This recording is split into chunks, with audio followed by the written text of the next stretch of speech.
Okay,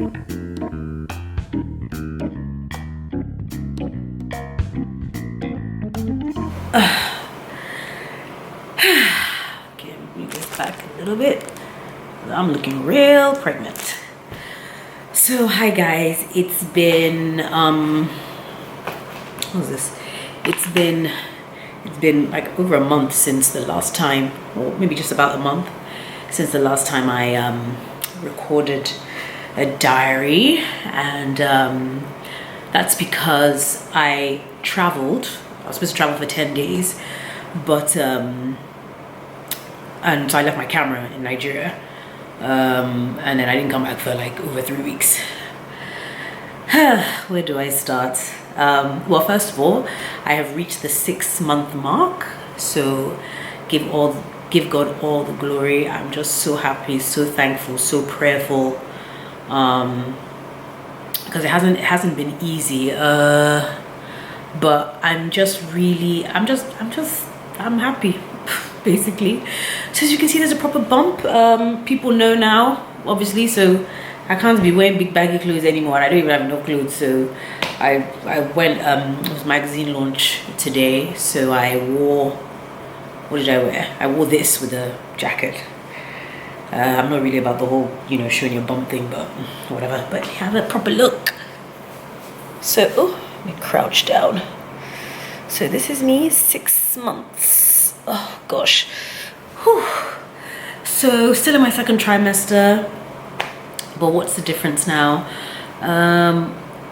Discomfort, there's a bit of heartburn, just feel heavier. My arms are still kind of the same. So a stylist came to my house the other day to give me clothes, and I will not mention your name. Actually, everyone has been so nice and telling me how like my face hasn't really changed, my nose is kind of the same, and she was like that my nose looks like a boot. Yeah, looks like a boot. Which reminds me, hang on 1 second. Where is that thing? Ireti? That peg, where is it? Anyway, so yeah, can we talk about my hair for a minute? Or maybe I should talk about some other stuff. Okay, let me talk about my hair first. So my hair is just really tough at the moment, and I don't want to relax it. I did at the beginning because the doctor said it was fine, but I did at the beginning because the doctor said it was fine, but it's like the hair doesn't relax. I mean, they say that when you get pregnant because of your hormones, the texture changes, whatever. So I've actually done, this is actually, it's not a wig, it's a weave, just because I wanted to cover my whole head. And I'm sure some people are like, why would you not just use it? Because I have a wig that actually looks like this with the fringe, but I don't like plaiting my hair underneath. That sounds really weird. The wig is just tight. This just feels better. Anyway, so back to the person that said that my nose looks like a boot.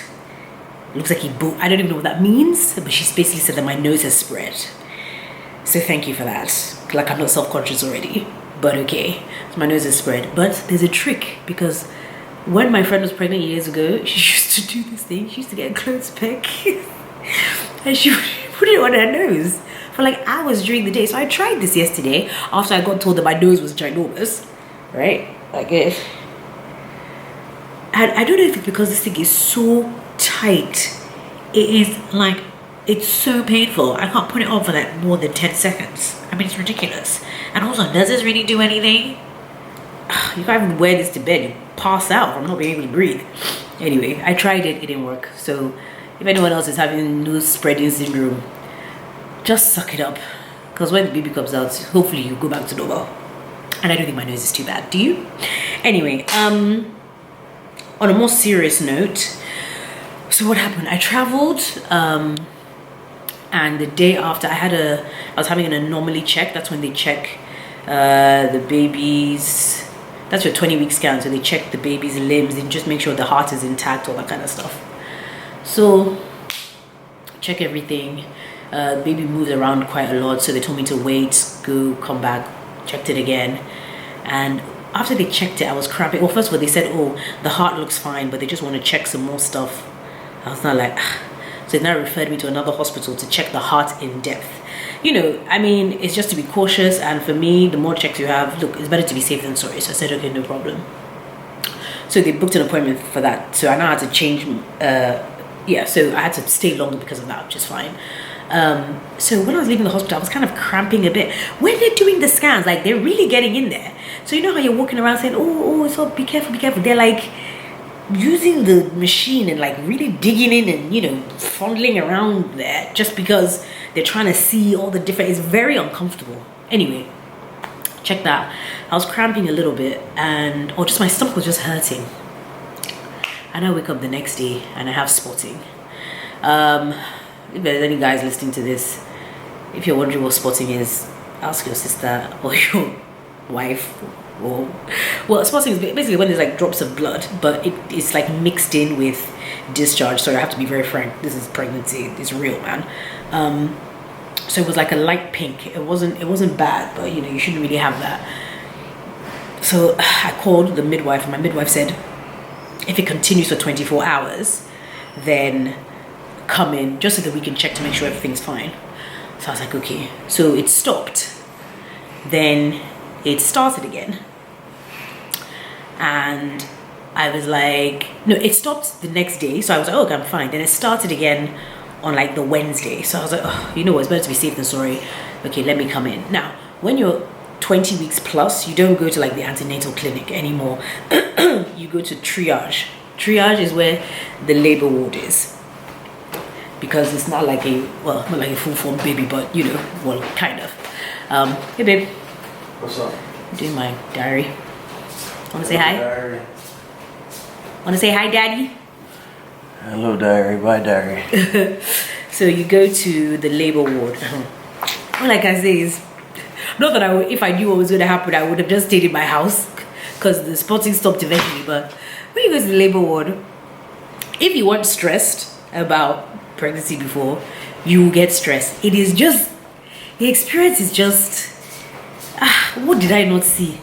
I saw one lady, she was like on the bed, what they call it, the bed with wheels anyway, and she was like crouched down in this position with her bum in the air. I think she was giving birth, making all sorts of noises. I got there at 10 p.m. There was 4 other women waiting. One had Braxton Hicks, so you could hear her. So it's a room, and then there are 2 beds. So there are curtains around the 2 beds. So they have one bed where they're checking everyone. So they'll check me, they'll check the other ladies, check the baby's heartbeat, all that kind of stuff, your blood pressure. And then I guess there was a lady on another bed permanently because she was just making all sorts of noises. She was 30-something weeks, so she was having Braxton Hicks, which is like, not false contractions, but something like that, gosh, I don't even know all these terms, you have to forgive me. Anyway, so her so it's okay, we're just waiting, and because it's triage, they're delivering babies, so you have to wait till there's a doctor available. And there just happened to be 3 emergency C-sections. So I was there at 10 and I didn't leave till like 2-3 a.m. or something. And I was also the last person that came. So anyway, when they finally came to see us, you would have someone come, like a doctor would come, and all of a sudden you would just hear do do do do do, which is the emergency button. Everyone, the doctor, the midwives, everyone would run out to go and see if the patient is okay and whatever. But the weirdest thing was, so sitting there, they're now checking all the other ladies. There's a lady there who was from, was she from Poland or something? She'd come back. She was supposed to have a baby somewhere else, so she came back at 30-something weeks, and she was having issues walking, like her pelvic floor, everything was all weak or something. I was just like, man, I hope when I get to 30-something weeks, there's not something about pelvic floor they'll be telling you. So there was that. There was another lady. Now this was fascinating. Another lady who, she was on her 3rd pregnancy, so she was there talking, giving everyone advice. I think she was about 35 weeks, talking about how, when this baby this, when your baby does this, don't let them do this, don't let them do that. Really like coaching everyone, whatever. Now when she was talking, I was actually on the bed, and they blocked it off because they were checking my blood pressure and listening to the baby's heartbeat.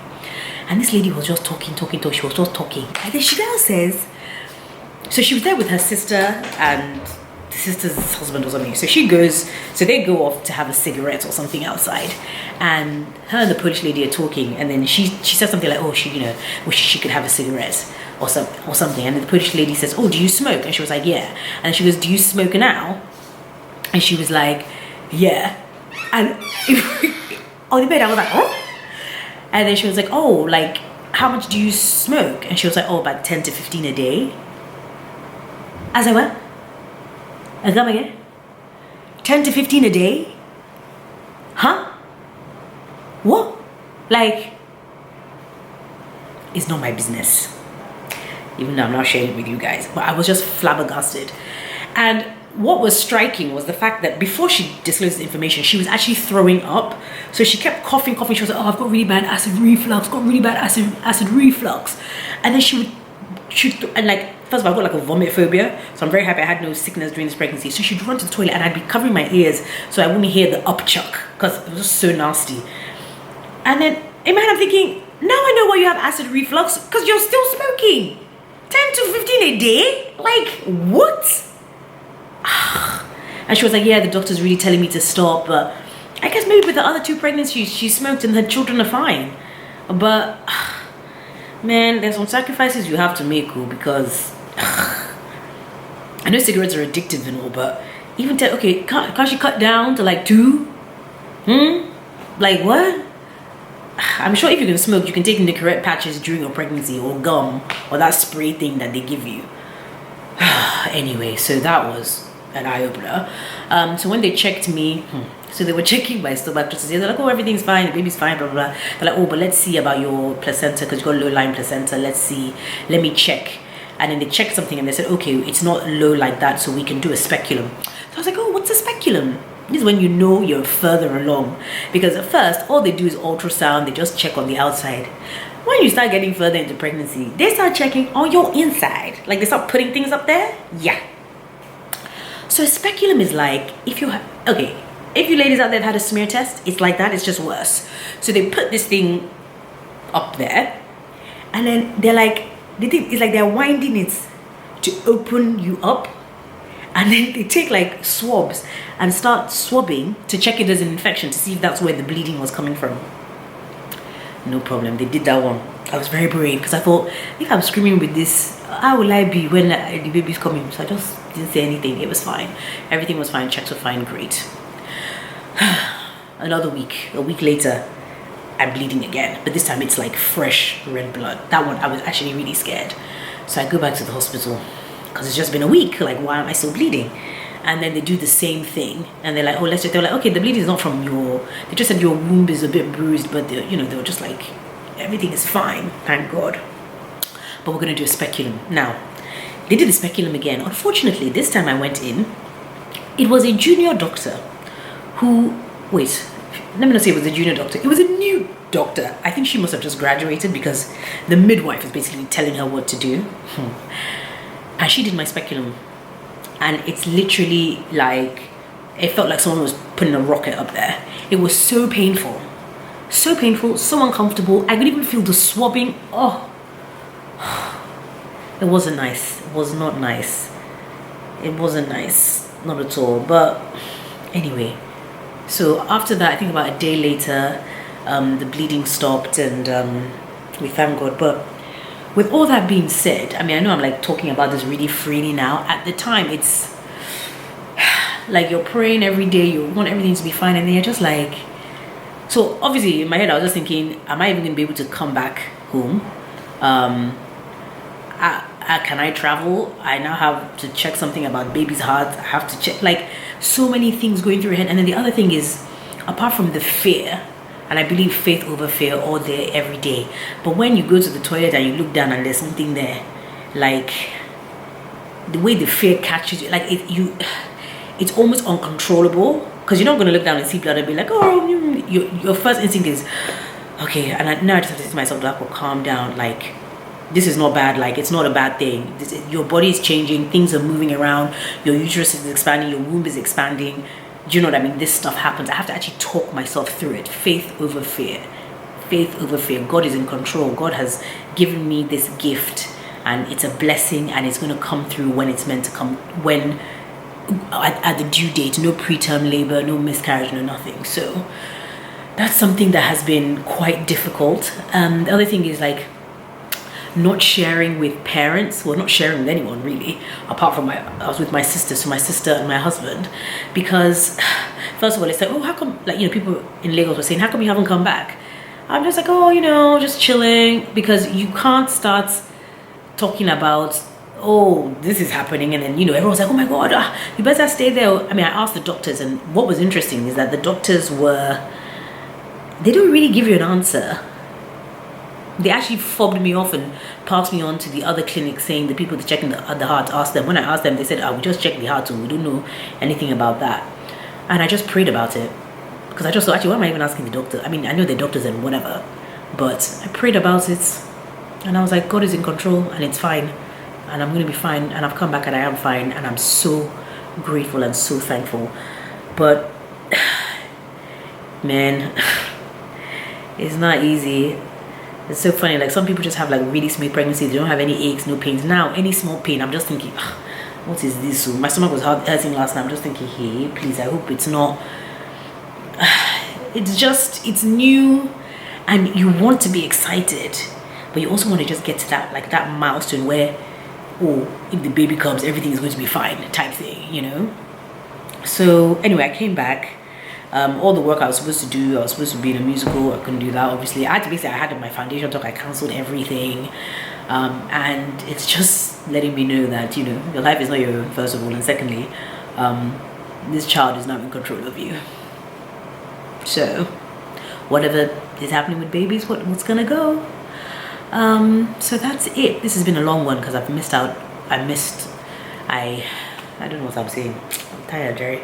Anyway, but I just want to keep you guys up to date, and yeah, so just let me know if any of you have ever had any of these experiences with the whole low-lying placenta thing, and so I have another check in a few weeks later down the line, just to see if it's moved to the right place, because that depends on how you give birth as well.